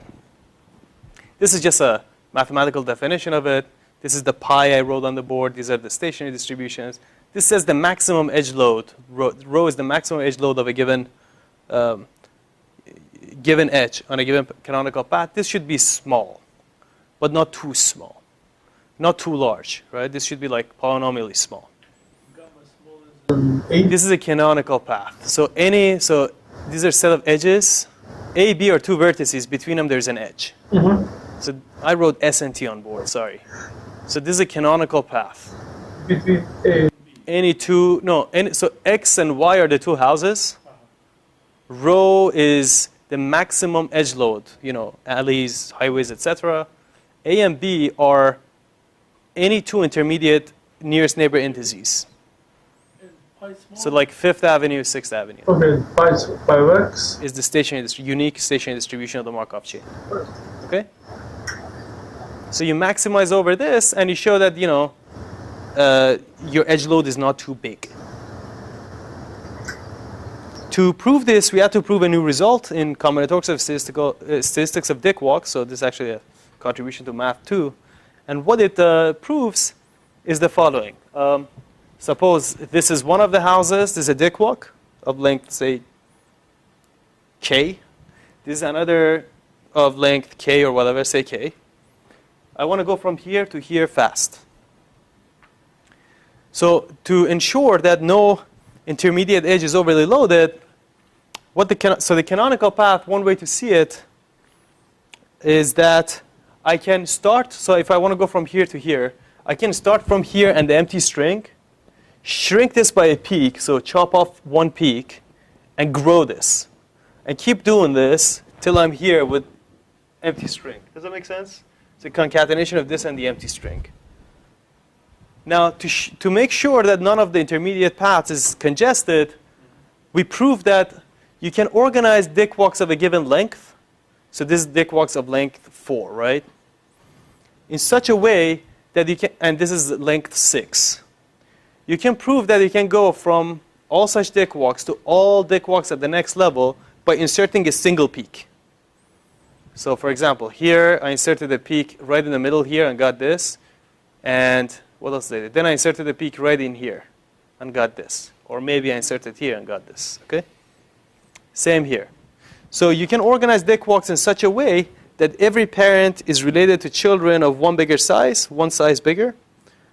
So you can grow dick walks, but you need to show one more thing. You can organize this in such a way that no dick walk has more than 4 children. And that is optimal because the Catalan numbers actually asymptotically grow as 4 to the k. So you can organize the dick walks in such a way that at the kth level, the children at the k plus first level, no parent has more than 4 children. All right? So to prove that, we use fractional matching technique. It's a non-constructive proof. It's a difficult one to show that 4 children, that such an organization exists. We don't know how to build this tree, but we can prove it exists. But I can give you examples of it. So let me give you an example of it. Okay, this means nothing. So suppose this is one of the houses, and I want to go from here to here. I start from here, and the empty string, concatenate them, I get this. Now, here I chopped off a peak here. I got this, right? I chop this off. I bring this edge next to this. I get this. And I grab this peak and inserted it here. And I concatenate them. I get this. Then here, maybe I chopped off this one to get this. Then I put it maybe to the right of this one, and I got this. Concatenate them. But concatenate them, I mean you just put them next to each other, right? Then I chopped off this peak, right? In which case this comes next to this, becomes a peak. And I inserted it in the middle here in the red color, appropriate color. Well, in case s equals 1, there's no red. They're all black. Lastly, I chop this off, in which case I get empty string, and I insert it in the middle here in red, and I get this on where I want it to be. Okay, so that's an example of a canonical, such canonical path. And this will prove the canonical path. We could get the edge load, and it is what we want it to be, and it shows that the Markov chain has polynomial gap. Therefore, the spectral gap of H effective in little n, exactly, system size. So the gap of H effective is also 1 over n to a constant, where that constant is large, 7, 8, or something. Oh, you just coming back to, you accomplished the proof. Yeah, we accomplished the proof. And that means, you know, the other policeman is happy, right? And we're done. There is more to say, but let me just wrap up here. So this is the second chance for you to get out. So, you know, these are 1D systems and are richer than we believed. It's not like, you know, if you just have a physical system, it's either, you know, log L or nothing. So these are actually very rich. And this amount of entanglement is supposed to be a quantum resource that can be utilized for applications like state transfer or what have you. There's a class of exactly solvable models in the sense that we can write down the ground state analytically. We understand the gap. It has signatures of criticality. Well, it has long-range entanglement, but is definitely not conformal. There's more to be done. Actually, some of these are not open problems anymore as of last week. So this I can do. I have done. So there could be maybe other models where there's more entanglement. Applications of the mathematics would be great. I would love to know the continuum limit for s equals 1 at least, which we believe it exists, but I have no idea what the hell it would be. It's just really unconventional. Anyway, so let me wrap up here. There's more to tell you. Well, I could tell you about a model without boundaries, or I could tell you a lot of stuff about s equals 1 case on the board, which is very recent result. You want us to clap? You can do whatever you like. No, you don't. You don't have to clap. You don't. You don't have to clap. I personally want the no boundaries, uniform boundary. This was the question. I mean, he can do this, the same ground state with. All right. All you need to do is you just add at every site. You penalize step up and down with a positive epsilon. Local magnetic field in the bulk. Exactly, and it's the same constant magnetic field. Small positive number, right? Epsilon is actually originally we thought it was a small positive number, but it's actually a small positive number over n, where n is the system size. Smaller. It's even smaller than a small positive number. Thanks, guys, for coming. All right. Thank you. Yeah, sure. Take care. And then it has exactly the same ground state. It has a ground state that's extremely close to the Motzkin state, of course, because of perturbation theory, and it can prove its gap. Here, the gap will be 1 over n to the 8/3, we believe. Not quite 3, but 8/3. It was estimated 8/3. Numerically, right? Same upper bound, but Do you have explicit formal Hamiltonian for s equals 1 in spins? yes, Yeah. I do now. Yeah. No, it's still local. How does it look like approximately? All right after this, we can do that. So there you go. That's the periodic case. On the ring. So it's like truly translation invariance and very direct and You can put it on a ring. okay. You can put it on a ring. So maybe correlation functions. For people. If you guys want to go get some cookies and come back, that also works. No, we will come back. Sure. Oh yeah. If you want to take a break and continue, we can do that. Nobody will come back. Okay, fine. So should I tell you about the s equals 1 case? Continue now. I mean, if you make a break, nobody will come. Just tell them. No, let's not take a break. Yeah, let's do it. Let's do it. All right. So all right, let's do it. Correlations. And other things. I mean, unless you need a break. I don't need a break. So maybe I report the result first, and then if you want, I give you details. How's that? Sounds good? Executive summary of the results. So I think 180 degrees turn would be called for now. And I only have results now for s equals 1. It can be done. Much of it can be generalized for s bigger than 1. But, I get tired too. So it's just s equals 1 for now. Well, or at least I run out of time. I just show you s equals 1 results for now. Okay? Sure. Maybe like this. All right. So we have s equals 1. Spin s equals 1. Yeah, little less. So this is where there was log entanglement. Maybe this is little s. And the entanglement entropy is half log n plus a constant. Correct? Half chain entanglement entropy. Yeah. Half, good. Thank you. So let me actually be explicit. Half chain.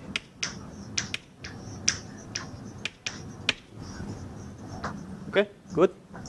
So I will write the Hamiltonian. This is standard, no square. Standard. This is standard, yeah. It's logarithmic, but it's not conformal. Because it's not colored. Square will appear after coloring. Yeah, this is s equals 1, so s equals 1 doesn't have colors, and there's logarithmic. That's the 2012 result. The generalization. Yet on that integrable point will have this 1/2 log n. Coefficient different. Coefficient is not one. Yeah, conformal stuff have c over 3, right? Yeah. Yeah, here is just a half. It's not conformal. Again, the gap is 1 over n cubed. It's not conformal. It's also So- frustration. Sorry. I mean, Oh, conformal- that's true. Conformal- Because there are no corrections to the ground state energy, right? it's conformal. That's right. Well, it could be conformal with central charge 0, right? Maybe it's But this is definitely not conformal. But for 0, when you have frustration-free 0 energy with no corrections to the ground state energy, there's a possibility of it being central charge 0, conformal field theory. But this is definitely not conformal. You're right. So I can give you 8. So this is s equals 1. It's very similar. It doesn't have the colors. And this hasn't yet been posted even.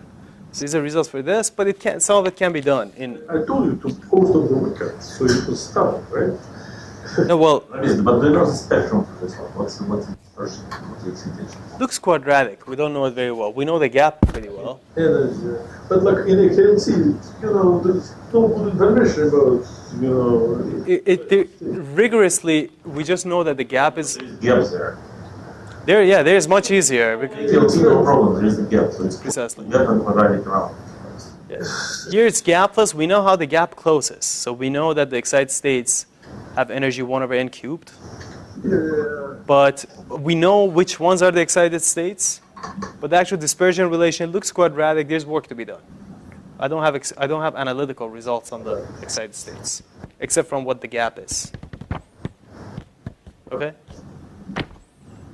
So sir. I can tell you Hamiltonian in spin language. I can just write it down. And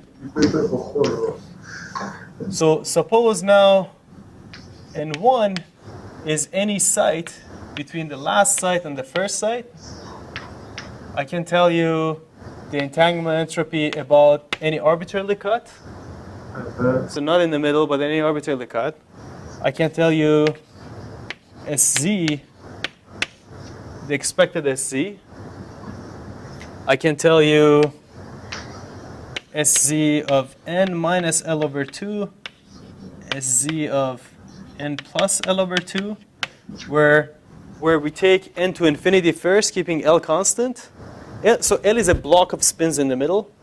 You keep it constant, take n to infinity, then take L to infinity to get. It's like Even number. L is even number. Fine. Yeah. Okay. I can tell you this. Well, I can tell you the entanglement. Now, this is an entanglement entropy of those L consecutive spins I told you about right in the middle. Well, maybe I just tell you what it is. So this is half log L plus a constant. This is minus 1 over 2n, so this goes to 0. So there's no correlation. See? Correlation is done.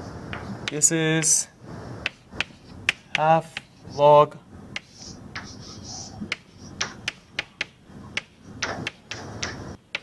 let me get this right. So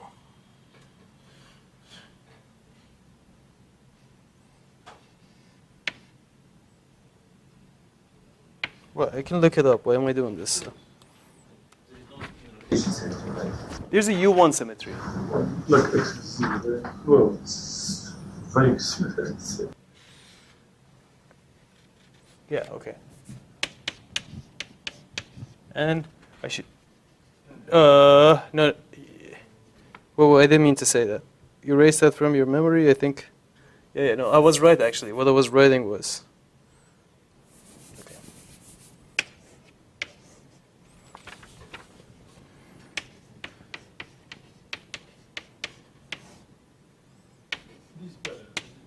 this looks better, right? SZ, however, is, what is SC? It's 2 over root 3 pi. By the way, these have been checked, right? It's not just like against exact results, sums, etc. You can swear by these. And I should also say, sorry, let me just quickly, X equals, so there's no anisotropy in the model, equals 0 for all n1. So there's this 0 expected. The expectation value of one is anti-symmetric function. I mean, with respect to the middle of the chain. That's right. If I make a mirror reflection in the middle of the chain, I'll get minus sign. That's just exactly. Is this correct? That's exactly. It looks like this. So there's no translation invariant case. So because of the boundaries, these boundary terms. And the boundary terms, if you look like whole day, the Hamiltonian and the local magnetic field in the first and last opposite side. But Hamiltonian look horrible. In order to understand it, you have to look long time. What is it? So see, there's magnetization along the direction, but there's no correlations. Correlations die. Die out, yeah. It's non-trivial. I mean, unusual. Maybe correlations in X and Y, I'm pretty sure they don't die out, but I have to. Beautiful, please continue. So in SXSY are 0. And but maybe should I specify? So what do I mean by this, right? What do you know what I mean by this? Yes. So I mean I mean, M of 2n. This is the Motzkin state, uniform superposition of all Motzkin walks. So that's what I mean by this. This is ground state correlation functions, clearly, right? Yeah, but this is standard definition. Yeah, I thought I would just specify. It's not like thermal. It's not like a partition function. I don't know anything about thermal, right? Like that. Right, definitely. Open question for the powerful computer. Yeah, it's open. It's very open. It's like powerful computer. We need, yeah, oh yeah, we need powerful computer for that. Yeah. So, I mean, I can tell you how you do these instead of like giving you formulas. There is here. So here I prove the lemma on this which tells you if you start at any arbitrarily height and you go to any other arbitrarily height, like Motzkin, yeah, on the upper half plane, it counts these. And then you can use that to calculate this, and this. So I calculate first. So first I calculate expected heights. So. The middle? No. So suppose this is a Motzkin walk, right? Okay. Okay. The height here. It's this here is some distance n1. N1. N1. The height here actually, N1 is the sum of SZJ, J going from 1 to N1. You agree? Because Quantum operator of Z component of the quantum state. yes, okay. Right, precisely. So step ups gives you a 1. Put head on top of the left hand side. Yeah. Yeah. Like this? Yeah. This? The physicists do that. Okay, fine. Okay, so it's an op. So and then because I can calculate this because these heights are combinatorial objects. But then I can get SZ at a given point by differentiation. With respect to N1, right? With respect to N1. And this is like all asymptotics, so, But let me show you the figure. So I mean it's asymptotics, but it works. Sorry, I'm still. What is H in spin language? Is it? I will write it right now. well, you will regret. I was hoping that you would forget it. So I mean from You want to erase this blackboard? no. So here there is numerics and there is the analytical asymptotics. They're both there in red dots and black, but the match is, I don't know if you can see for SZ, yeah. So they match, right? They match really well. Or like entanglement entropy. But you said something like if we contract to you. So Hey, he's made a mistake. So here, this is the bipartite entanglement entropy. Again, there's both of them, the asymptotic and the red dots. yeah, This is this guy. Also a very good match. Yeah. Your second expression for SC, your n1 goes from minus n to n, and this, but if I put, but then it's always positive. Oh. it's not positive. N1 can go to 2n. Here. N1 can go The to second, Here. yeah. It can be negative, yeah. It goes to negative. Can go to 2n. But your expression, It becomes negative. Beyond the first half of the chain goes to negative. That's precisely true. So if you put 2n, you get a minus and put 2n in the denominator. Okay, that was, okay, basically. well, it's less than 2n. Okay, that If you make it 2n, then it blows up, right? yeah. Actually, if you put 2n, Has a singularity at the edges. what happens if you put At both edges, so it has like square singularities. So 2n? kind of not defined at the very edge, but there's singularity. Okay. Yeah, it's okay. Yeah, it's fine. And at some point, I think with L'Hopital's rule or something, that won't even be a problem if you take the limit from No, but these spikes, this is actual singularities. These spikes are quantified by square root singularities. So it just actually go. Yeah. So there's Point to infinity. so the magnetization wants to be 0, but because of the boundary terms, there's magnetization at the boundaries that propagates in with the square root. This boundary is real. So- Yeah. So what does that look like if I use the magnetic field instead of boundary terms? Because blowing up at the boundaries. you get the bulk magnetic field, right, with the epsilon. The Yeah, I mean, there was a Did difference. you do these calculations? No. With the bulk magnetic field. You translation event. Yeah. No, I haven't done it, but I'm trying to think whether it's easy. It's just a very fresh thing. Yeah, no, that's fine. I'm just wondering because if it blows up at the edges, I tend Like to. XXX was discovered 1929. This thing was years ago. That's fine. Not enough time. No, I haven't done it, and I don't have an easy answer to give. But he's right. If you have a bulk magnetic field with a truly translation invariance, cannot happen because That's true. I mean, there's no specifically Yeah. said. There is no points that is no boundary. Yeah. Singularities has to be the same. Yeah. Yeah, Roughly speaking. it could be finite. Yeah, maybe Or it so. could It was It will be. Yeah. I just haven't done it. Sorry. maybe in the future. For the future, In the future, That's fine. we'll leave that for future work, sir. for younger people. For younger people to do. More Yeah. talented. Yeah. So And I write the Hamiltonian now, okay, in spin language, because I promised Sasha has asked twice. I also wanted to have all.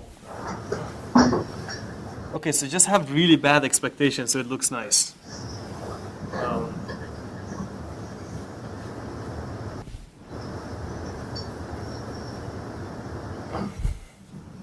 Okay.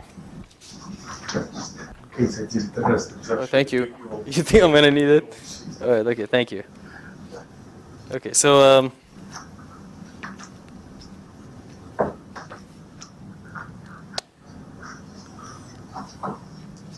okay. So we're gonna use SZ of S. Okay. So now I go to the thing that M can be. Okay, so I go to plus 0 minus because I want to then be SZ, go into the SZ language. So this M is not height anymore. It's just some label for the spins.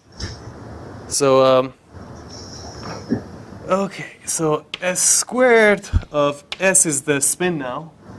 This is standard stuff that I'm going to write down to tell you what it represents. I'm taking H bar to be 1. Oh, you're in general, not for S1. You're in general? No, it's gonna, well, this is general, but all I have is for S1. I don't know how to do it for S bigger than 1. This is general, but all I have is for S. S of Z, M equals M, SM, clearly, right? Plus minus 0. And S plus minus, M is root S plus 1 minus M.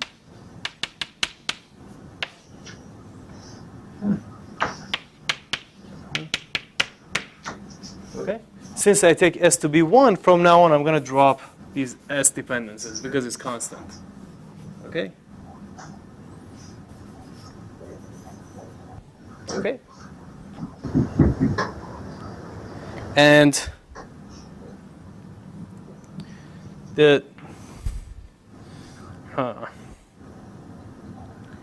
my Hamiltonian was sums of projectors, right? Like one of them was the projector was 1/2 0 up, step up. So up is like a plus 0 times SZ. Yeah. Okay. One was a down.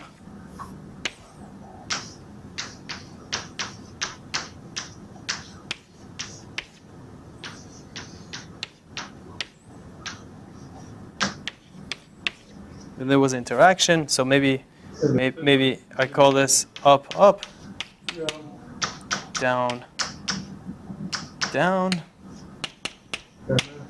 There's an interaction term, maybe phi phi. 1/2 0, 0, minus, plus, minus. plus minus. Thank you. Okay.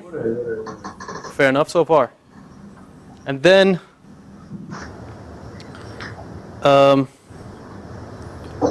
so You can write these projectors in terms of spin operators. Then so the terms that appear in here look like things like this, for example, right? Yeah. Or 0 plus 0, or 0 plus. Should I? Maybe I'll write it out. I shouldn't do this because that's. I'll write it out entirely. Okay, so now erase this one line. It'll be 1/2 0, 0 tensor 0, 0. Then I have plus 0 tensor plus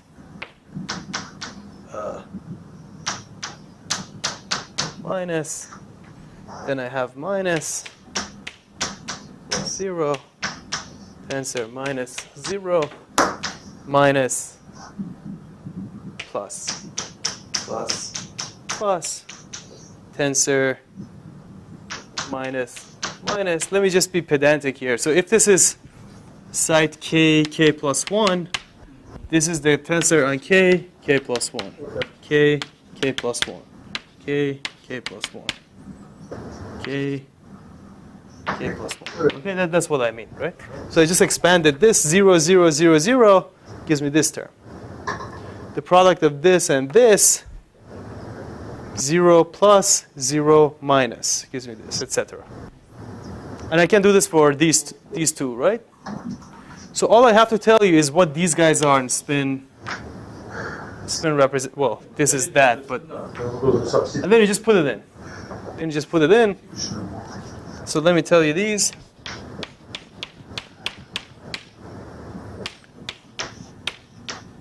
Okay.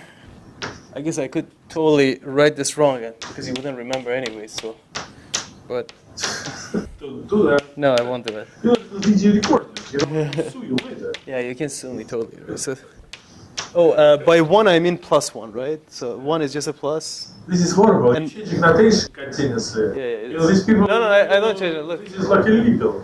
it's okay now. It's changing notations. But now it's okay. Equals 2 root 2 of s minus. This is s minus 1 plus sc. I can't believe you guys are doing this to me. 1 over 2 root 2 sc 1 plus sc s plus minus minus equals 1 over 2 1 minus sc 0 minus 1 over 2 root 2. So note that everything's local. Uh-huh. Right? Everybody is local. So all the formulas in one letter set. So you can put in the right and the left part of your equation the same letter set. You plug these in, you still get a local. In here, like 0, 0 in K and then Z also in K, the same letter set. Yes, It's like yes. pure local. Pure local. Yeah, if this is K, this is K. Okay. Yeah, thank you. Exactly. 2. Yeah. What's the problem? Substitute. I mean, just Then you plug them in. you Plug them in. this into there. So these, so for example, this 0k, this will be 1 minus sz squared. Describe generally. So this is like polynomial of S of the Yeah, order, yeah, right? yeah. Is it it? Yeah. Six. I think so. This is what I recall too. So let me see. Let's count. Because you want symmetry, right? Any 6. You want symmetry. Yeah. Oh no. symmetry, and it's mostly SCs. What order is in S plus S minus? Well, S plus minus is just Sx plus minus. This Hamiltonian, which order in S plus minus? Is it second order? Well, you can see, right? I mean, this is a second order. This is all up to linear, right? So if you multiply 2, you get second order. No more, right? No. We are the other ones will not give you high orders. Everything is exact, right? So you literally put this in and you get a tensor product of them. So it's, Right, sure. but they live in different spaces, so it's not. I understand. I understand. But maybe I don't understand you, or maybe you're summarizing. So he wants you to write simple, nice formula, which you don't have. So I don't have. Yeah, this is what I have. But I'm pretty sure that it's possible to arrange it in this might be. Yeah, maybe actually. If you didn't understand, it might be. It might be. Yeah, you're right. It might be. It might be. We didn't work hard. We just like formula. But I mean, I don't know how. But I honestly don't know how it could be done because this lives in K. The other one lives in K plus 1. How am I going to simplify? Faraday wrote electromagnetic equation was really disgusting. Now, Oh, okay. A mu. But you know what?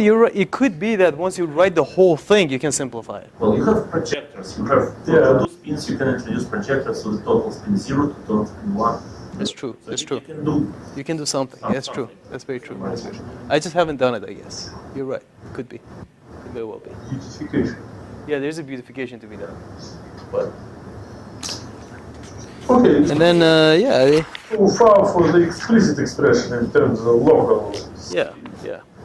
But maybe you can derive all these formulas for us explicitly, things, no? Sure. No? Anybody will say? Just to sex people. Okay. I mean, it's no, I can. No problem. It's up to you. But I mean, he's. I think people are tired. Are you guys? Well, what did you want to finish? It's An hour? Freeness, for example. Okay. So let's. so maybe I can just tell you how to do it. A more narrow set of public. Maybe I just tell you the proof idea, and then we wrap up. Then whoever wants, I can derive things. Okay? Yes. So you saw that SZs come from the height. So if I can calculate this height, Height of Motzkin walk. Motzkin walk at a given point. Above the horizontal axis. Everything starts from horizontal. Yeah. Because then I can relate its expected value to the spin expected value. Now if I can calculate height correlation function, I mean, he usually put those heads. Remember, I like heads. Yeah, okay. If I can calculate this, then from it I can get its z n1 hat. Differentiate with effect n1 and Exactly. Right? So this will be e n1 and 2 of. Okay. And the entanglement entropy also, like you just have to write down the density matrix, you trace over the system the part you don't want, you diagonalize you can actually write in diagonal basis. you can diagonalize it. Well, that's how I explicitly diagonalized and then you know the eigenvalues you can read off by the diagonal terms, and you look at log p. Yeah. Sum it up, do the asymptotics right, and these formulas pop out. So rest is just machismo. I mean, there are a couple of lemmas I could show you, but rest is just. Well, can I? Please, yeah. Polite interruption. No, it's fine. You know Duncan Haldane? You know Duncan Haldane? I know that. He's like super duper great from Princeton University. So he defined this entanglement Hamiltonian, which is roughly speaking logarithm of reduced density symmetrics. So if you have explicit expression of all eigenvalues, then at least you will have the spectrum of entangled Hamiltonian. Maybe you Is it log of the reduced density? And then this has value. I mean, Is it log of the reduced density matrix? Yes. Okay. It might be minus or some multiplied by temperature. It's something we can do. Well, I mean, density symmetrics. Density symmetrics is x minus. This is divided by kt. Kt was 1. But it has a value. I mean, if you know so much information about density symmetrics, I know it, yeah. values, then maybe you can just calculate entanglement Hamiltonian, which has a value. It's important in quantum information and in kind of symmetrics. That's a good idea. Thank you. I will do it. That's a very good idea. Just take the log and multiply by minus sign, like you said. Yeah. What? So if I may, I have another one or two naive questions, which are kind of. This looks horribly complicated from a physics point of view. So the question, it's a counterexample to what I would have usually believed. So where do the physics arguments go wrong? Do you have any idea about? Is it because this has terms which are spin to the 6 in total, or is there? Do you have any idea why the physics argument or what physicists would expect fails? Not everything is conformal. Where we get the results. Not everything is conformal, but Experts in quantum information, they knew some wave functions with where the entropy behaves as a fractional power of the volume. I mean, it was not publicized, but I remember once I've been to Innsbruck to this institute of quantum information, there's DU, it was like second derivative, German has this double. umlaut, yeah. I am German, I know the double. So the second derivative. Umlaut. Wolfgang Dürr, so this is the person, he's professor in Innsbruck at the Institute of Quantum Information. He showed me the wave function which has, fractional behavior, behaves as a fractional power of the length of this interval.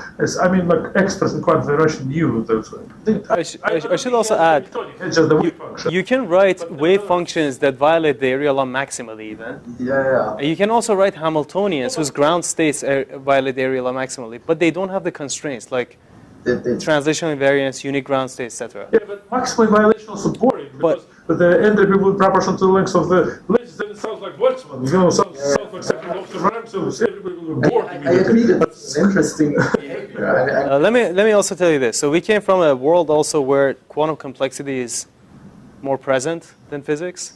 And in quantum complexity theory, there are results that show 1D chains can be very hard. They can be QMA complete. You can do they have the power of universal quantum computation. It's much worse chains. But they have, for example, 5, like Kataev's original construct is 5 local, I believe. So there are reasons to believe that 1D chains can be very complex. Yeah, true. Can be very hard. But then, in the sense of evolution of the ground state wave function, being very entangled, I mean. There's very reason to be very very entangled. difficult to calculate the ground state. And they're gapless, but then the question is, how entangled? We believe they have universal power for quantum computation, so very entangled. But then the question is, can you find one of those under physical? Yeah. And the answer is yes. So we believe that, I guess. We believe that. I actually think generically it might be the case that it violates area law, but I don't know. That would be good because people believe that generically area laws hold. I'm not so sure about that. Probably. If it's gap, definitely, but then it won't be so generic. But if you have generic local terms and you have a gapless system, I'm not so sure it'll have a log. Okay, then let me ask another question. Is there any way of generalizing this to higher dimensions? Because 1D in physics is always... Oh, wait, 2D you mean?